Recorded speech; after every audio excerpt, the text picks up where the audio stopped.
Hello guys, welcome back to the weekend roundup where we talk all things happening over the football world over the past weekend, starting with the massive games happened in the world of football. We're going to start with, where else start? The Manchester Derby. The best place to start one of these videos with is talking about the Manchester Derby. What a game, what a game. Obviously it was pretty lacklustre in terms of excitement, but towards the end, Amad Diallo, who had been shining all game really, had a final bit of shine. We're in a, it's anticipation. It's reading the game in a few chances where he was offside, and he got caught, and then he learned off the game. And I like seeing a player do this. I like seeing a player learn from a game, not just like continue making the same mistakes. Continue trying the same thing and it not working. We've seen it too many times with other players at United, and it not working. Obviously, start of the game, all the talk was about Rashford and Garnacho not being in the squad, but Amad finished the show saying, "You guys, there's a reason I'm in the squad and they're not." Winning the penalty, and then obviously scoring the winning goal with a little dink over Edison and just slide in through Gvardiol's legs in the back of the net. Gvardiol obviously scoring the goal for City as well. He's very much a clutch player for them right now. Like Haaland was unseen today. I can't remember him actually touching the ball whatsoever really. I think Martinez dealt with him pretty well. And there's no real threat from City. Again, it's the same old for City this season. I was actually looking back through City's results this season, and they've not really had a result where you go, "Oh my god, what a result that is for City." Like usually there is like, "Oh, that's a really good result for City," but there's not been that this year. It's just been poor. That wasn't story. That was me saying how poor, like over and over again it's been. Chelsea versus Brentford finished 2-1 to Chelsea as they continue to push up the table and push on to Liverpool, who are currently leading the pack. But Chelsea are in this title race, are very much in this title race. They are going for it. Cucurella scoring the goal, being very vital for Maresca's team at left back, but he will not be vital in the next game because he got sent off with a really silly little push towards the end of the game and ended up getting pushed into a referee, and he got sent off because he got pushed into the referee, but it's because he started it all. So yeah, Jackson is really a changed man on the Maresca as well. He knows to finish a goal, but he did have a little slip up where he almost didn't. And then Mbeumo, the man for Brentford, who else was going to score for Brentford? It was a really nice goal as well, running away from Cucurella. Spurs were probably the highlight game of Sunday in terms of goals because they beat Southampton 5-0. Russell Martin must just have his head in the sand. I don't even know. The whole Southampton stadium were asking him to leave. They were begging him to just get out of their club. I do feel like he has the right ideas. It's just the players they're too young, just not ready to do his ideas yet. But 5-0 by half time. Obviously it calmed down in the second half, but 5 goals in one half is insane, is crazy, is unforgivable potentially. And then Palace Brentford, another derby, the M23 derby. Palace Brighton, Brighton Palace. What am I talking about? Brighton Palace. The M23 derby, and you know what? Palace looking like they were towards the end of the season under Glasgow now. They're finally getting, under the new ways of moving. I think that's more down to Sarr fully understanding his role now in the team, to replace Elise. What Elise was doing in the team last year, Sarr is now doing. I think Munoz gets up really well as well. And, I think the defence is finally coming into itself. Obviously, at the start of the season, losing Elise and Anderson, two massive players, both in the dressing room and on the pitch. It's always going to be hard for them to start the season, but they've finally come into it. And after 6 games without a win between Brighton and Palace, both teams just drawing. Palace finally get the win, and I'm sure they were heading back home with a big smile on their face onto Saturday's games. Liverpool dropping points. Oh, they almost dropped more points though. It was almost 2 on Fulham, but it was 2-2 between the two teams. It's the issue here for me was what I said in a video a couple of weeks ago. I actually put on my shorts the other day about how at some point Slot's team will eventually stop scoring goals, will eventually stop looking like a threat.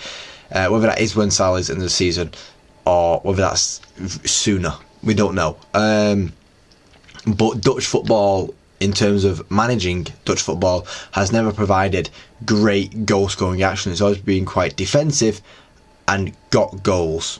If it's not got goals, then it's really poor. You've seen it with Ten Hag, you've seen it with Van Gaal, you've seen it with De Boer, you've seen it with Koeman. Dutch football, in terms of managerial styles, is not attacking whatsoever. It's very poor in attacking quality, and I think Liverpool are blessed right now with a player like Mo Salah, even players like Luis Diaz, and Gakpo's doing well because he understands how to work for a Dutch coach, so he understands how he's playing well. But once Salah leaves, you're going to see issues at Liverpool.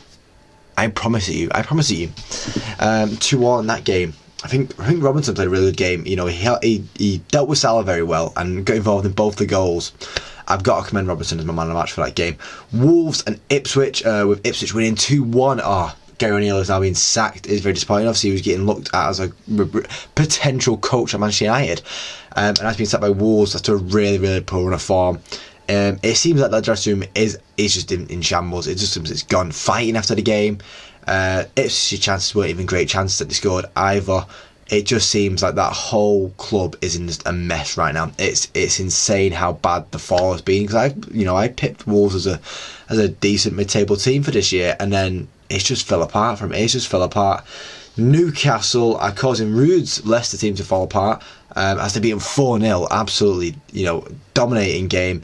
It is the first real slip up from Leicester under Ruud, and it was more down to an unlucky Hermansson injury. Like, Hermansson has been great for Leicester. He makes great saves. He always makes great saves and always gets in the way. But they're still learning. They're still learning how to play under Ruud, and that's understandable. But what I would say about Newcastle is that I think Murphy is having a bit of an Almiron moment here. Over the past couple of games, he has been getting really involved. I think Murphy is a better player than Almiron. Don't get me wrong, but I just feel like in the past couple of games he's been heavily involved in a lot of the goals. The way Almiron had his little run back in 2022, Murphy seems to be doing the same thing right now, and I'm sure Newcastle fans are loving it. Forest Villa were leading this game 1-0 for quite a while thanks to John Duran. It was a brilliant header from John Duran. Not an easy chance whatsoever, but it's looped in back of the net, and it looked like that was going to be enough to get Villa over the line. But late on, after Martinez had made a great save, Martinez made a fumble as Milenkovic did. He'd be Arteta's dream, right, in them corners.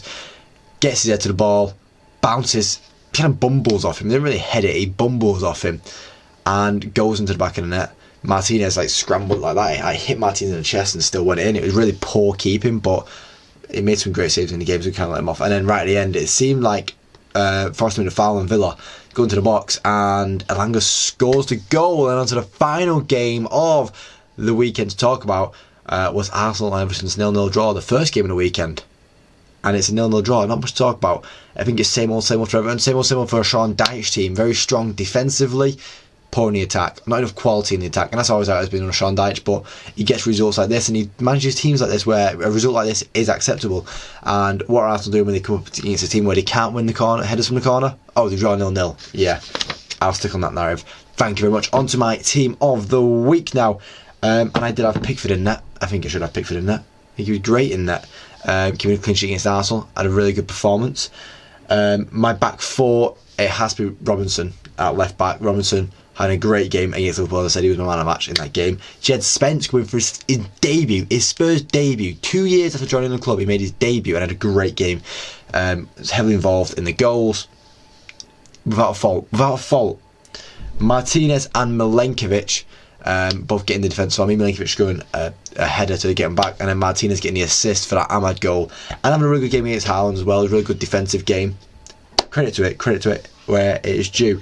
Sarr, Maddison and Murphy are my midfield three, because Pap Sarr scoring against Spurs, Maddison scoring for Spurs, Maddison getting 2 goals for Spurs against Southampton, and Murphy getting 2 goals against Newcastle. Sarr against Crystal Palace. Sarr against Crystal Palace and Ahmad against Man City, both having really good games. Sarr for Crystal Palace against Brighton, having really good games on the attack. So I have to give Mitch Rashford on the wings. Ahmad a real threat all game, was the main threat for United, and Sarr was the main threat for Crystal Palace, so obviously he gets into the team as well. And then Isak up front, because there wasn't many strikers to pick from this game week, so I picked him out because he's got a goal, got an assist, had a decent game against Leicester, and it was a 4-0 win, so I've got to give the striker a bit of credit. On to the other leagues now. I'm going to talk about the Championship, where Watford beat West Brom 2-1, quite an interesting result. Burnley beating Norwich 2-1. Preston beating Leeds 1-1. Blackburn beating Luton 2-0. You know, it's all pushing up the table, all these teams. Middlesbrough beating Millwall 1-0. Swansea getting beat by Sunderland 3-2 after Swansea had a 2-0 lead and Sunderland came back to win 3-2. Atletico Madrid beating Getafe in La Liga as they move to the top of the league now, joint with Barcelona, because they lose their game to Legans, and then Real Madrid failed to jump onto this and go top of the league because they draw 3-0 with Real Vallecano. Real poor from both teams there, from Barcelona and Real Madrid, being able to not pursue the league. But Atletico Madrid, they've turned the season around and are pushing up the table now. Dortmund drawing to Hoffenheim, poor. Leipzig beating Frankfurt dropping points in a bit where they could have maybe gained some points, but Leverkusen have been Augsburg, pushing points on Bayern Munich, who lost to Mainz. Interesting. In Ligue 1, Brest beating Nantes 4-1 as they push higher up the table. PSG beating Lyon 3-1 in a massive game. It's always a massive game, that, even though how poor Lyon have been, it's always a massive game. Marseille dropping points to Lille. I mean, they're both very good teams. They both want to push into a Champions League spot. And then Reims making Monaco drop points. And then that big game, Monaco PSG midweek. Monaco could still push points on PSG, but it's still not that close. And also, as always, my favourite league to talk about at the end of these videos is always the Serie A, as Bologna beat Fiorentina 1-0, which, interesting result. You know, Fiorentina have been doing well, but Bologna kicking them there. Como beating Roma 2-0, very upsetting for Roma. AC Milan drawing 0-0 with Genoa. Atalanta moving top of the table, or staying top of the table after a 1-0 win against Cagliari. Napoli chasing them down with a 3-1 win over Udinese. And Juventus getting another draw of the season, 2-2 against Venezia, and are still unbeaten going into the 16th game of the season now. That is crazy. I find that mental. And then Interplay tonight, so you'll find out into the result on your own, I guess. I do apologise. That's going to end the video, guys. I do thank you for watching. Like the video, see if you like, you'll see more, subscribe, because more channel every single day. Thank you for watching, guys, and hopefully I do see you next time. Cheers.